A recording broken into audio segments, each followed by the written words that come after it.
प्रदेश जनपद मुरादाबाद थाना civil line क्षेत्र से एक बड़ा मामला सामने आया है, जहां पर वार्ड 19 के बीजेपी पार्षद विशाल सिंह गोलू ने अपने साथियों के साथ घर में घुसकर दबंगई दिखाते हुए एक युवती के साथ बुरी तरह से मारपीट और छेड़छाड़ की।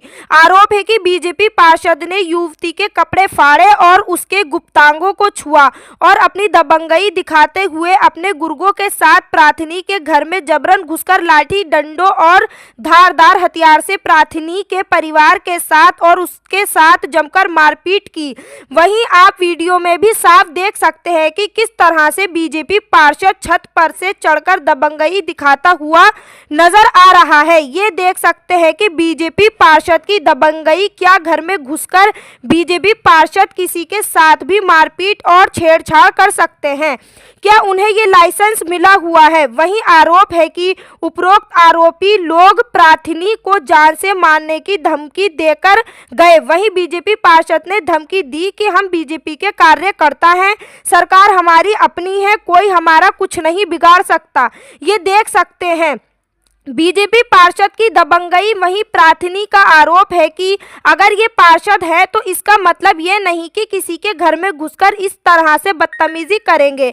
वैसे तो ये बेटी बचाओ बेटी पढ़ाओ का नारा देते हैं, लेकिन इस तरह से बेटियां मारी जाती हैं, इतने बड़े बड़े हादसे हो जाते हैं, उसके बाद पुलिस पहुंचती है।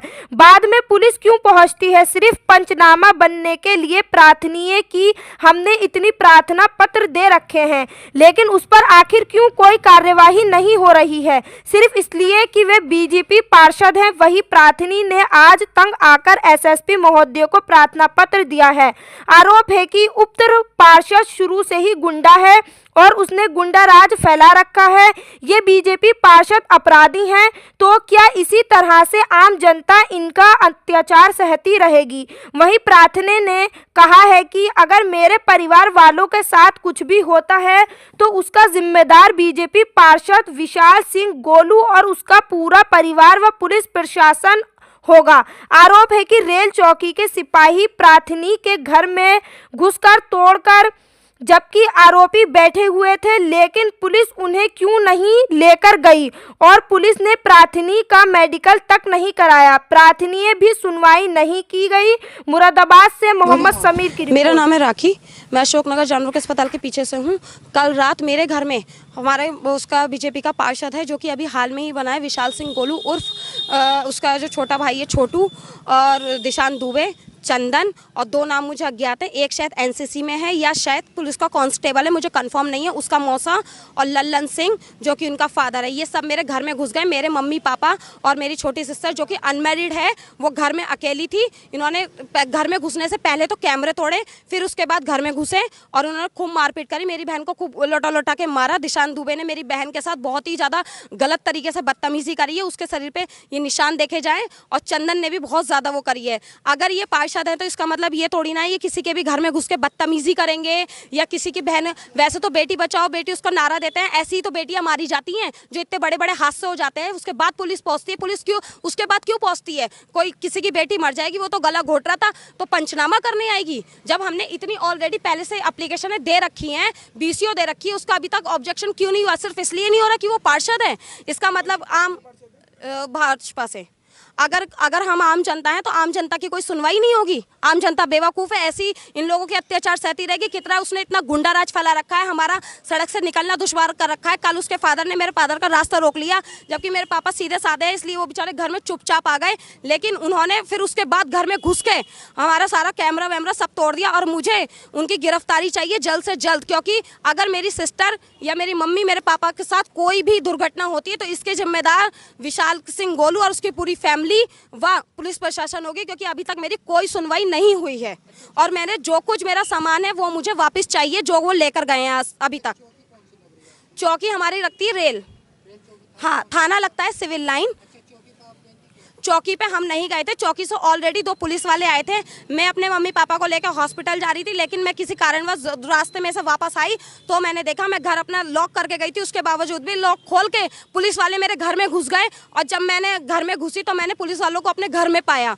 मतलब एक तो हमारे साथ ही गलत हुई, हमारे साथ ही गलत हुआ और हमारे ही घर में घुस के वो चेकिंग कर रहे थे। किस बात की वो कर रहे थे? सामने तो और भी लोग बैठे, सामने तो वो सारे लोग बैठे हुए थे जिन्होंने ये हरकत करी थी, उनको क्यों नहीं लेके गई पुलिस? मैंने तो ये बात कही उल्टा, और हमसे ये कहा जा रहा आप थाने चलो, चौकी चलो। हमसे बहुत ज्यादा अभद्र और बहुत ही गलत व्यवहार किया गया। लेपर्ड पुलिस बुलाई गई, लेपर्ड पुलिस उल्टा हम पर ही आरोप लगाने लग गई कि तुम ही लोग हो, तुम्हें हम गिरफ्तार करेंगे। मैंने कहा ठीक है, आपसे गिरफ्तार करा जाए तो कर लीजिए। मैं इसलिए यही दरखास्त देने एसएसपी सर के पास आई हूँ कि क्या हमारी सुनवाई नहीं होगी। मैं ये मांगती हूँ कि क्या बोलते हैं, उनकी जल्द से जल्द गिरफ्तारी हो, मेरा जो कुछ नुकसान गया है उसकी भरपाई हो, मेरे कैमरे वापस किए जाए, मेरा डीवीआर वापस किए जाए, मेरी मदर की बाली वापस किए जाए, जो एक फ़ोन और जो मेरी एलईडी लेके गए हैं वो सब मेरा वापस किया जाए। कैमरे का मेरा पूरा सिस्टम तहस नहस करके गए हैं। बीजेपी का पार्षद है ये, इस पार्षद बीजेपी का होने का बाद भी इतनी धंधाबाजी क्यों कर रही है? क्योंकि ये शुरू से ये तो गुंडा था, आज 4 दिन से ही तो पार्षद बना है, ये अभी कुछ ही समय से बना है। योगी जी तो ये कह रहे हैं कि भारतीय जनता पार्टी की सरकार में अपराधियों को तो गायब कर दिया गया है, या तो उत्तर प्रदेश छोड़ेंगे और या तो जेलों के अंदर देखेंगे। आप कह रहे हैं कि अपराधी है बीजेपी के पार्षद? भाई ये वाला तो पार्षद अपराधी है, बाकी का तो मैं कह नहीं सकती। अगर ये अपराध, जब हम इस चीज का प्रूफ दे रहे हैं, मेरे पास सीसीटीवी फुटेज है उसकी, और वो राशन भी चोरी करता है, वो बोरियों पे बोरियां लेके जा रहा था। क्या पार्षद राशनों की बोरियां लेके जाते हैं? उनका राशन कार्ड क्यों नहीं अभी तक निरस्त किया गया? इसका मतलब वो गुंडा राज फैला रहा है, अपनी दबंगाई से वहां से राशन ले रहा है। किस बेस पे ले रहा है? क्या पार्षद इतना गरीब होता है? पार्षद का राशन लेने का मतलब ही क्या होता है? 4 पहिए वाहन वाले के पास राशन कार्ड कैसे हो सकता है? मुझे इस बात का जवाब चाहिए। इसी बात से वो खिलच गया था, क्योंकि ये सब हमारे कैमरे में ऑलरेडी रिकॉर्ड हो चुका था, इसीलिए उसने सबसे पहले कैमरे तोड़े, फिर वो हमारे घर में घुसा। अपनी उसकी मौसी भी सामने, हमारे घर के जस्ट दूसरा मकान उसकी मौसी का है। बहुत ज़्यादा, क्योंकि वो लड़की मेरे घर में अकेली रहती है और मेरा एक छोटा बच्चा है जो कि 1.5 साल का है। मैं सर्विस करती हूँ, इसलिए अपने बेटे को भी घर छोड़ के जाती हूँ। ऐसे तो भविष्य में कोई भरोसा नहीं है, ये कब किसको मार दे। मेरी सिस्टर भी मारी जा सकती है, मेरे बेटे को भी कुछ भी किया जा सकता है। बहुत ज़्यादा मारपीट करी, बहुत ज़्यादा छेड़, आप खुद देखिए। अगर मेरी सिस्टर का आप मेडिकल करवाइए, देखिए इसके कितनी चोटें आई हुई हैं, किस कदर मारा गया है इसे। तो आपने मेडिकल नहीं कराया? मेडिकल कैसे करवाते? पुलिस वाले सुनेंगे तभी तो मेडिकल करवाया जाएगा। पुलिस वाले मेडिकल नहीं करा रहे? तो थाना टोटली उन्हीं की बात सुनता है, हमारी बात सुनते ही नहीं है। हम थाने कई बार गए हैं, हमारी कोई सुनवाई नहीं होती है, इसलिए हम हार चुके हैं। कल हम एसपी सिटी सर के पास गए थे, तो उन्होंने हालांकि उनको लाइन पर लिया था, जो वहाँ के इंचार्ज थे, चौकी इंचार्ज, लेकिन उन्होंने तो उल्टा हम पे ही आरोप लगाते हुए ये कह दिया। और एसपी सिटी सर बोले कि आप घर जाओ, हम जांच पड़ताल करेंगे, जब होगा देखी जाएगी। जाके सो हमने ये कह दिया कि क्या बोलते हैं, अगर हमारी जान को पीछे से कोई हानि होगी तो इसका जिम्मेदार कौन होगा? तो उन्होंने ये बात बोली कि कुछ नहीं होगा, जाओ भागो यहाँ से, कुछ नहीं होने का। अब ये है, हम जाँच करवाएंगे पहले।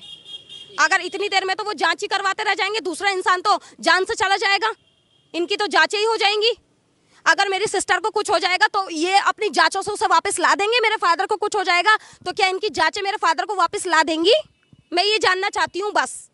मुझे हर हाल में उसकी गिरफ्तारी चाहिए। अगर वो पार्षद है तो इसका मतलब ये नहीं है कि वो हम पे गुंडा राज करेगा।